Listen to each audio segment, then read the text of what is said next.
ये वतन का राग। नमस्कार, वतन का राग कार्यक्रम में आप सभी का बहुत बहुत स्वागत है। आपके पास बहुत सी जागीरें हैं जिन्हें आप अंग्रेजों को सौंपकर बचाना चाहते हैं, लेकिन मैं आपको बता दूं कि अंग्रेजों की सारी शर्तें मानने के बाद भी आप अपनी जागीरें बचा नहीं पाएंगे, क्योंकि आप विजेताओं की दया पर होंगे और वो जो टुकड़े आपको देंगे आपको उसे स्वीकार करना होगा। बेहतर होगा कि आप लड़ें और शहीद हो जाएं, बजाय इसके कि आप गुलामों की तरह दयनीय जीवन जिएं। द्वितीय आंग्ल सिख युद्ध के समय अंग्रेजों के सामने शेर सिंह अटारीवाला के समर्पण के बाद सिख सैन्य और राजनैतिक शक्ति को ये संदेश देने वाले महान सिख संत योद्धा थे भाई महाराज सिंह। भाई महाराज सिंह का जन्म 18वीं शताब्दी में लुधियाना के पास स्थित रबोन ऊंची गांव में हुआ था। उनका मूल नाम निहाल सिंह था। बचपन से ही उनका झुकाव अध्यात्म और सेवा की ओर था। युवावस्था में उन्होंने नौरंगाबाद डेरे में काम किया। डेरे में काम करते हुए उनके भीतर के आध्यात्मिक भाव और अधिक समृद्ध हुए और यहीं से देश की राजनैतिक स्थिति को भी वो समझने लगे। डेरे में लंगर तैयार करने की जिम्मेदारी उनकी थी। अत्यंत सेवा भाव से वो इस कार्य को किया करते थे। जो भी वहां आता उन सभी को वो प्रेम और विनम्रता से महाराज जी कहकर संबोधित करते थे। धीरे धीरे लोगों ने ही उन्हें महाराज सिंह कहकर संबोधित करना आरंभ कर दिया। इस तरह वो भाई महाराज सिंह के नाम से प्रसिद्ध हो गए। ये वो समय था जब शेर पंजाब महाराजा रणजीत सिंह के राज के कारण पूरा पंजाब एकजुट था और अंग्रेज उनके साम्राज्य के आसपास भी फटक नहीं पाते थे। लेकिन महाराजा रणजीत सिंह का अचानक निधन हुआ और अंग्रेजों की कूटनीतिक चाल आरंभ हो गई और उधर डोंगरा समाज के लोग भी कुटिल नीति अपनाने लगे। ऐसे समय में भाई महाराज सिंह ने सिखों को संगठित करना आरंभ किया। नाबालिग दिलीप सिंह के गद्दी पर बैठने के कारण सारा राजकाज हीरा सिंह संभाल रहे थे। डेरे में हो रही गतिविधियों को देखते हुए हीरा सिंह ने डेरे पर फौज से हमला करवा दिया। इस हमले में बाबा वीर सिंह शहीद हो गए और डेरे की बागडोर भाई महाराज सिंह को सौंप दी गई। वो लगातार अंग्रेजों के विरुद्ध लोगों को लामबंद करते रहे। अंग्रेजों की मंशा से वो सभी को अवगत कराते रहे। सन 1846 तक वो डेरे से ही अंग्रेजों के विरुद्ध लड़ते रहे। आओ वीरों, समर क्षेत्र में नवजीवन सरसाएगा। आओ वीरों, समर क्षेत्र में नवजीवन सरसाएगा। शीघ्र भारतीय हुंकारों से लंदन भी थर्राएगा। शीघ्र भारतीय हुंकारों से लंदन भी थर्राएगा। आओ वीरों, समर क्षेत्र में, आओ वीरों, समर क्षेत्र में नवजीवन सरसाएगा। शीघ्र भारतीय हुंकारों से लंदन भी थर्राएगा। आओ वीरों, समर क्षेत्र में।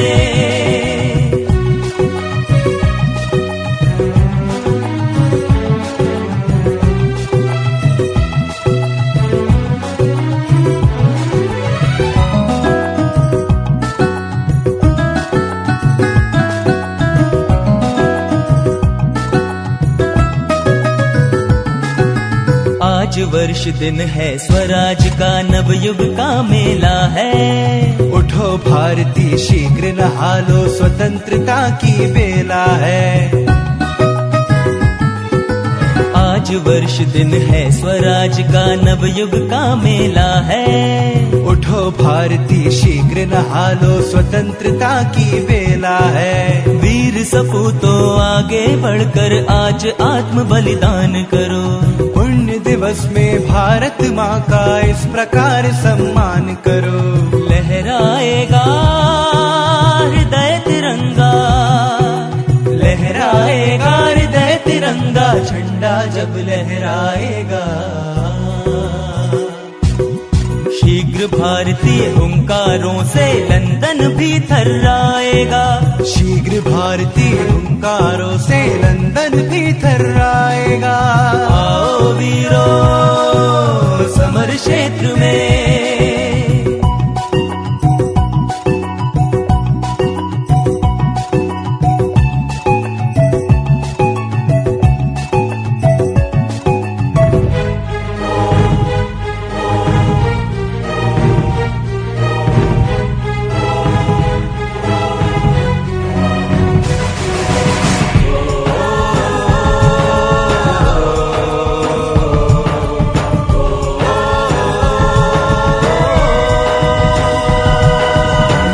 शांत काले सागर में उठेगा तूफान महा।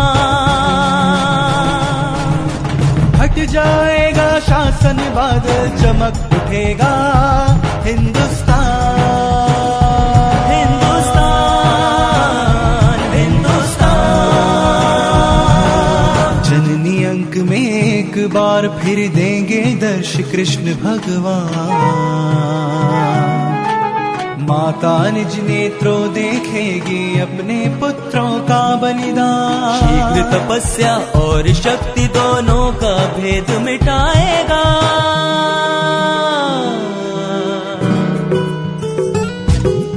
आओ वीरों समर क्षेत्र में नवजीवन सरसाएगा। आओ वीरों समर क्षेत्र में नवजीवन सरसाएगा। शीघ्र भारतीय हुंकारों से लंदन भी थर्राएगा। शीघ्र भारतीय हुंकारों से लंदन भी थर्राएगा। आओ वीरों समर क्षेत्र में, आओ वीरों समर क्षेत्र में, आओ वीरों समर क्षेत्र में।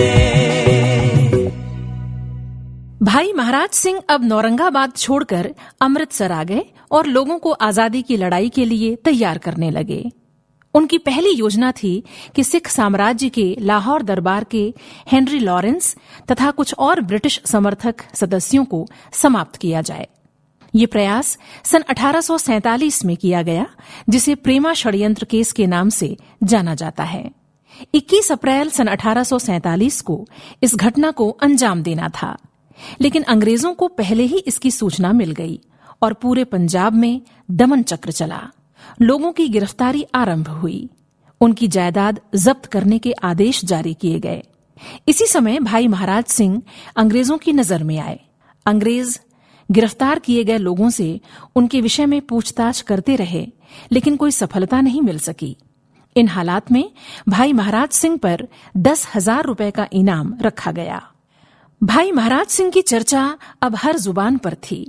इस तरह पंजाब के लोगों के बीच वो अत्यंत लोकप्रिय हो गए। इनाम की घोषणा के बाद भी भाई महाराज सिंह रुके नहीं। उन्हें मुल्तान के दीवान मूलराज चोपड़ा द्वारा विद्रोह आरंभ करने की सूचना मिली, तो उन्होंने भी अपनी विद्रोही गतिविधियां बढ़ा दी। हजारों लोग उनके साथ जुड़ गए। 400 घुड़सवारों की सेना लेकर वो मुल्तान के लिए रवाना हो गए।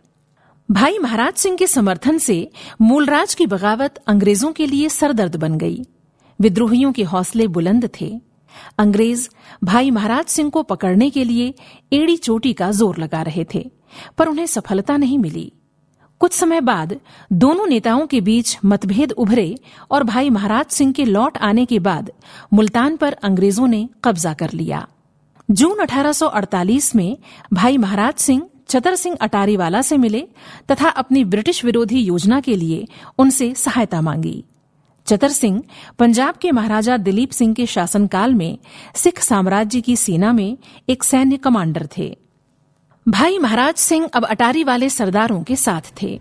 उन्होंने अंग्रेजों के खिलाफ एक बार फिर विद्रोह का बिगुल बजा दिया।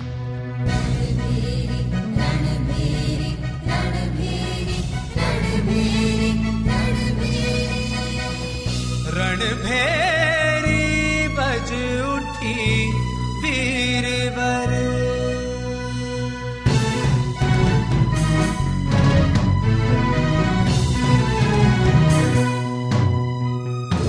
रणभेरी बज उठी वीरवर, बहनों केसरिया बाना, रणभेरी बज उठी वीरवर, बहनों केसरिया बाना। आज तुम्हें फिर सज्जित होकर युद्ध क्षेत्र में है जाना, युद्ध क्षेत्र में है जाना, युद्ध क्षेत्र में है जाना।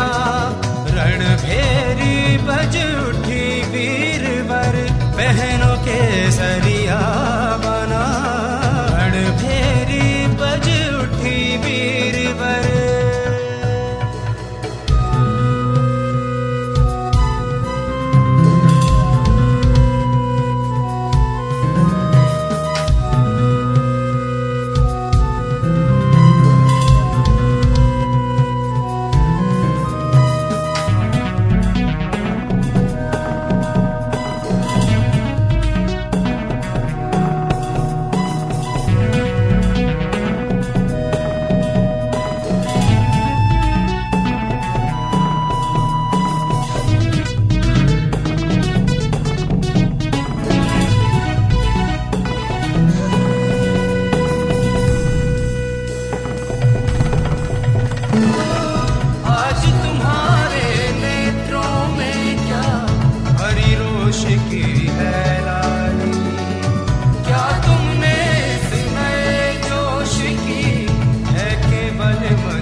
इस शब्द को सत्य बनाकर माँ का दूध न लजवाना।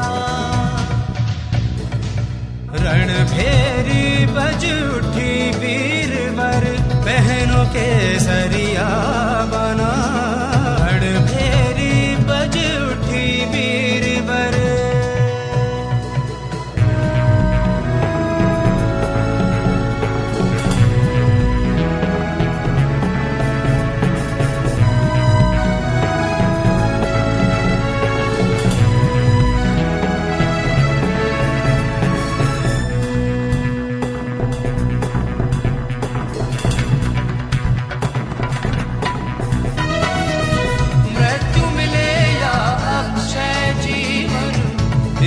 कुछ परवाह न हो, सत्सदन या कारागृह हो, दोनों की कुछ परवाह न हो। साहस से लो काम बंधुवर, कष्टों पर कुछ आह न हो।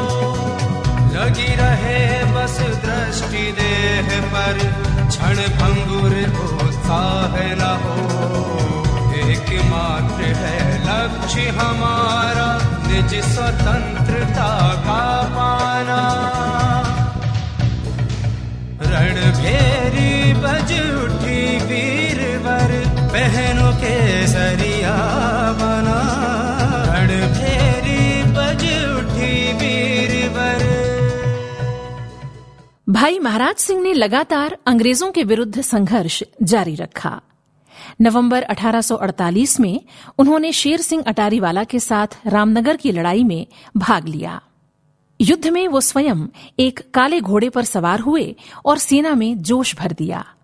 सेना में उन्होंने आजादी के लिए अपना सब कुछ बलिदान कर देने की भावना भर दी। चेलियांवाला और गुजरात की लड़ाई में भी अपने काले घोड़े पर बैठकर उन्होंने बहुत बहादुरी से युद्ध किया। चेलियांवाला में अंग्रेजों की हार हो गई। गुजरात की लड़ाई इस बगावत की अंतिम लड़ाई थी। सीमित साधनों की वजह से इसमें विद्रोहियों की हार हुई, लेकिन लॉर्ड डलहौजी ने माना कि ये लड़ाइयां सीधे सिखों द्वारा अंग्रेजों के विरुद्ध लड़ी गई थीं और इसका उद्देश्य केवल पंजाब नहीं बल्कि पूरे भारतीय उपमहाद्वीप से अंग्रेजों के प्रभाव को समाप्त करना था। गुजरात की लड़ाई के बाद भाई महाराज सिंह रावलपिंडी चले गए। रावलपिंडी में शेर सिंह अटारीवाला के समर्पण के बाद भी उन्होंने अंग्रेजों के विरुद्ध अपना संघर्ष जारी रखने का फैसला किया। सिखों को जगाते हुए उन्होंने आत्म बलिदान का संदेश दिया। सन 1849 में सिख साम्राज्य पर अंग्रेजों ने कब्जा कर लिया। इन परिस्थितियों में भाई महाराज सिंह भिम्बेर, अखनूर होते हुए देव बटाला चले गए। उन्होंने यहां फिर से संघर्ष शुरू किया। उन्होंने चंबी के पास रामनगर के किले पर हमला कर उसे कब्जे में ले लिया। डोंगरों ने हमला किया तो वो जस्सोवाला आ गए। उन्होंने महाराजा दिलीप सिंह को भी अंग्रेजी प्रभाव से मुक्त करने की योजना बनाई, लेकिन ये सूचना भी अंग्रेजों तक पहुंच गई और कई सरदार पकड़े गए। लेकिन भाई महाराज सिंह रुके नहीं। उन्होंने होशियारपुर और जलंधर की छावनियों पर हमले की योजना बनाई, लेकिन किसी भेदिये ने अंग्रेजों को सूचना दे दी कि वो आदमपुर और शाम 84 के बीच खेतों में छुपे हुए हैं। 28 दिसंबर सन 1849 को आदमपुर में अपने 21 साथियों के साथ वो गन्ने के खेत से गिरफ्तार कर लिए गए। पहले उन्हें जलंधर जेल में रखा गया। जेल ले जाते समय रास्ते में हर सिख ने बड़े सम्मान के साथ सर झुकाकर उनका अभिनंदन किया। लोगों का ऐसा समर्थन उन्हें प्राप्त था कि परेशान अंग्रेजों ने उन्हें जलंधर से इलाहाबाद और फिर कलकत्ता जेल में रखा और कुछ महीनों बाद वो सिंगापुर जेल भेज दिए गए। वो भाग न जाएं, इसलिए उन्हें जेल की ऊपरी मंजिल में रखा गया। खिड़कियां हमेशा बंद रखी जाती थीं और दिन रात जंजीरों से उन्हें बांध कर रखा जाता था। जेल की कठिनाई ने उनकी आंखों की रोशनी छीन ली। तबीयत बिगड़ने लगी और 5 जुलाई 1856 को उन्होंने अंतिम सांस ली। देश के लिए पल पल जीने वाले भाई महाराज सिंह अपनी मातृभूमि को याद करते हुए ही इस संसार से विदा हो गए। नमन ऐसे महान देशभक्त को। ओ देश से आने वाले बता, ओ देश से आने वाले बता, किस हाल में है याराने वतन। ओ देश से आने वाले बता, किस हाल में है याराने वतन, किस हाल में है याराने वतन।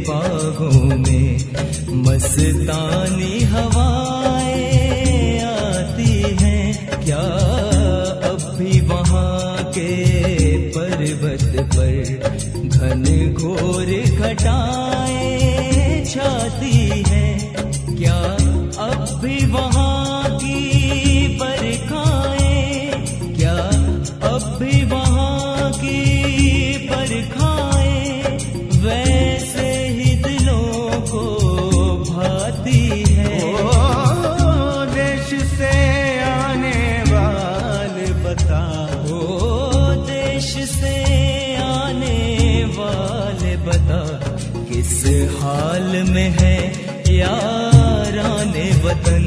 ओ देश से आने वाले बता, किस हाल में है याराने वतन, किस हाल में है याराने वतन।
हाल में है याराने वतन।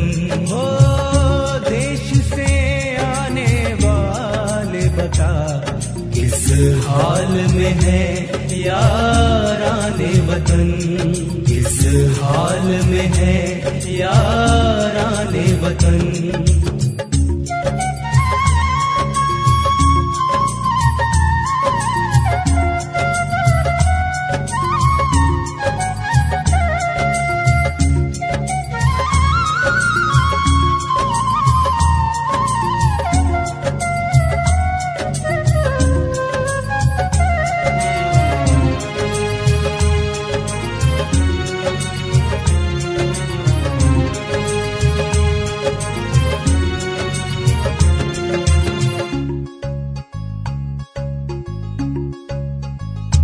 क्या अब भी वहाँ वैसी ही जमा और मद भरी रातें होती हैं? क्या रात भर भी गीतों की और प्यार की बातें होती हैं? वो हुस्न के जादू चलते हैं, वो हुस्न के जादू चलते हैं, वो इश्क की खातें होती हैं। ओ देश से आने वाले बता, ओ देश से आने वाले बता, किस हाल में है याराने वतन। ओ देश से आने वाले बता, किस हाल में है याराने वतन, किस हाल में है याराने वतन।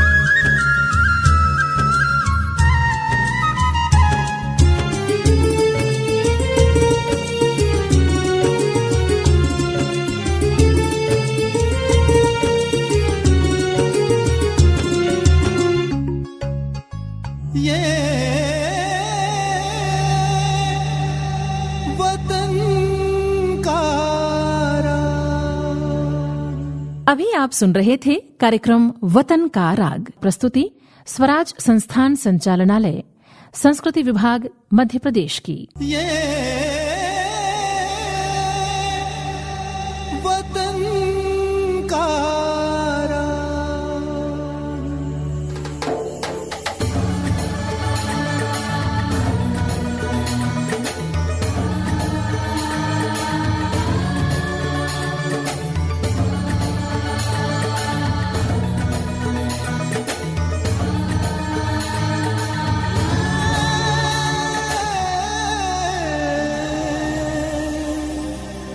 वतन